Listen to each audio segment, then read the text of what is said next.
இயேசு கிறிஸ்துவின் இனிய நாமத்தில் உங்கள் ஒவ்வொருவரையும் வாழ்த்துகிறேன். தேவன் உங்களை ஆசீர்வதிப்பாராக. 2 கொரிந்தியர் 13வது அதிகாரம் அதனுடைய 8வது வசனம். சத்தியத்திற்கு விரோதமாக நாங்கள் ஒன்றும் செய்யக்கூடாமல் சத்தியத்திற்கு அனுகூலமாகவே செய்யக்கூடும். கர்த்தர் நல்லவர். அப்போஸ்தலனாகிய பவுல் சொன்ன ஒரு தெளிவான வார்த்தை. சத்தியத்துக்கு விரோதமாக நாங்கள் ஒன்றும் செய்யக்கூடாமல் சத்தியத்திற்கு அனுகூலமாகவே செய்யக்கூடும்.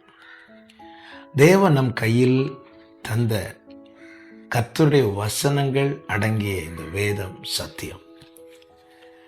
கர்த்தருடைய வசனமே சத்தியம் என்று வேதம் தெளிவாய் நமக்கு காண்பிக்கிறது. இந்த வார்த்தைகள் ஒவ்வொன்றும் ஆவியாயும் ஜீவனாயும் இருக்கிறது. அவருடைய வசனத்தில் எவ்வளவேனும் மாயை இல்லை.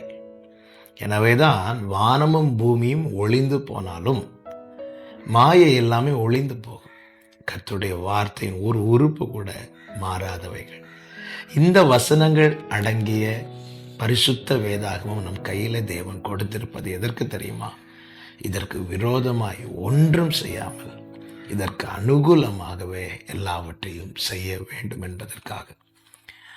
நம்முடைய செயல்கள் வேதத்தை அனுசரித்து இருக்க வேண்டும். நம்முடைய கிரியைகள் வசனத்துக்கு உட்பட்டு இருக்க வேண்டும்.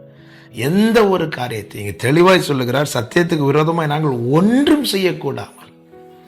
எந்த ஒரு காரியத்தை நம்ம செய்யும் போதோ அல்லது செய்யணும்னு நம்ம தீர்மானிக்கும் போதோ அது வசனத்துக்கு ஒத்து இருக்கிறதா, அது வசனத்தை அனுசரித்து இருக்கிறதா, சத்தியத்துக்கு அனுகூலமாக இருக்கிறதா, சத்தியத்துக்கு உடன்பட்டு இருக்கிறதா என்பதை பார்க்க வேண்டும். அப்படி இல்லை என்றால் அது சத்தியத்துக்கு விரோதமான செயல். சத்தியத்துக்கு விரோதமான செயல் நம்மில் வெளிப்படும் போது என்னவாகும் என்றால், நாம் அனுபவிக்கும்படிக்கு தேவன் நமக்கு தந்த ஆசீர்வாதங்களை அனுபவிக்க முடியாமல் போய்விடும். பிசாசினுடைய தந்திரம் அதுதான். பிசாசு என்ன செய்வான் என்றால், நமக்கு தேவன் தந்த நாம் அனுபவிக்கும்படி தேவன் நமக்கென்று ஏற்படுத்தின ஆசீர்வாதங்களை அனுபவிக்க விடாதிருக்க பண்ண அவன் என்ன செய்வான்? சத்தியத்துக்கு விரோதமாய் நாம் செயல்படும்படிக்கு தந்திரமான காரியங்களை அவன் நமக்கு முன்பாய் கொண்டு வந்து நம்மை விழ வைக்க பார்ப்பான். பாருங்கள், ஏதேன் தோட்டம் ஆதாம் ஏவாளுக்காய் தேவன் சிருஷ்டித்தார். அவர்கள் அனுபவிக்கும்படி அங்கே அநேக ஆசீர்வாதங்களை தேவன் வைத்திருந்தார். பிசாசு என்ன செய்கிறான்? சர்ப்பத்தின் வாயிலாய் தந்திரமாய் நுழைந்து தேவன் விலக்கினதை அவர்கள் செய்யும்படிக்கு அவர்களை வஞ்சித்தான். அவர்களும் அதில் விழுந்தார்கள். சத்தியத்துக்கு விரோதமான செயலை அவர்கள் செய்தார்கள். தேவ கட்டளைக்கு விரோதமான காரியத்தை செய்தார்கள். இதன் விளைவு என்ன? அவர்கள் அனுபவிக்கும்படிக்கு தேவன் அவர்களுக்கென்று நியமித்த ஆசீர்வாதத்தை அவர்கள் அனுபவிக்க கூடாமல் போய்விட்டது. ஏசா பாருங்கள், சேஷ்டபுத்திர பாகம் அவனுக்குரியதா இருந்தது.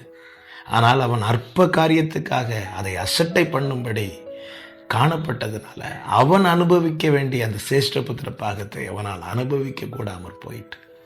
யூதாஸ் காரியத்தை பாருங்கள், இயேசுவோடு இருக்கும்படி தெரிந்து கொள்ளப்பட்டவன். அவன் பணத்தின் மேல் ஆசைப்பட்டு தேவனுக்கு விரோதமான செயலில் அவன் ஈடுபட்டபடியினாலே மற்ற சீஷர்கள் அனுபவித்த பரலோக மேன்மையை மகிமையை இவனால் அனுபவிக்க கூடாமல் போயிட்டு. என கேட்கிற அன்பு சகோதரா சகோதரி, இன்று ஒருவேளை நீங்கள் சில காரியங்களை விரும்பி செய்யலாம். ஆனால் அது வேதத்துக்கு அனுகூலமாக இருக்கிறதா அல்லது வேதத்துக்கு விரோதமாக இருக்கிறதா என்பதை பாருங்கள். அநேக ஆசீர்வாதங்களை, இம்மைக்குரிய மறுமைக்குரிய ஆசீர்வாதங்களை தேவன் நமக்கு வைத்திருக்கிறார். அதை அனுபவிக்கும்படிக்கு, அதை சுதந்திரிக்கும்படிக்கு. பிசாசினுடைய நோக்கம் என்ன? அதற்கு விரோதமாக அதை எவ்வளவேனும் அனுபவிக்க கூடாது என்பதற்காக அல்லது சுதந்திரிக்க கூடாது என்பதற்காக சத்தியத்துக்கு விரோதமாய் செயல்பட வைக்கிறான். இந்த காலை வேளையில என கேட்கிற ஒவ்வொருவருக்கும் சொல்லுகிறேன், எந்த ஒரு காரியத்தை செய்யும் போதும் யோசியுங்கள், ஆவிக்குரியவன் நிதானிக்கிறான் என்று வேதம் சொல்லுகிறது. சத்தியத்துக்கு அனுகூலமாக இருக்கிறதா நம்முடைய செயல்கள்? சத்தியத்துக்கு விரோதமாக இருக்கிறதா? சத்தியத்துக்கு அனுகூலமாக இருக்குமானால் நமக்கான ஆசீர்வாதங்களை, இந்த நாளில் தேவன் நமக்கு வைத்திருக்கிற ஆசீர்வாதங்களை அனுபவிக்க முடியும். சத்தியத்துக்கு விரோதமாக இருக்குமானால் அவைகள் நமக்கு எட்டாத தூரத்தில் போய்கொண்டே இருக்கும். சிந்தியுங்கள், நிதானியுங்கள், வசனத்தின்படி உங்கள் கிரியைகளை சரி செய்யுங்கள். கர்த்தர் உங்களை ஆசீர்வதிப்பாராக. பரிசுத்த பிதாவே, இரக்கமுள்ள தேவனே, எங்களோடு நீர் பேசிக் கொண்டிருக்கிற நம்முடைய தயவுக்காய் நன்றி. நீர் நேசிக்கிறீர், எனவேதான் வார்த்தைகளை தந்து எங்களை சரிப்படுத்துகிறீர் ஆண்டவரே. அப்பா, சத்தியத்துக்கு விரோதமாய் நாங்கள் ஒன்றும் செய்யக்கூடாமல் சத்தியத்துக்கு அனுகூலமாகவே எல்லாவற்றையும் செய்ய எங்களுக்கு கிருபை தாரும். உடைய பிள்ளைகளை அப்படியே நடத்தி உடைய பிள்ளைகளுக்கென்று நீர் நியமித்த ஆசீர்வாதங்களை சுதந்தரிக்க கிருபை செய்யும். இயேசு கிறிஸ்துவின் நாமத்தில் பிதாவே, ஆமென், ஆமென்.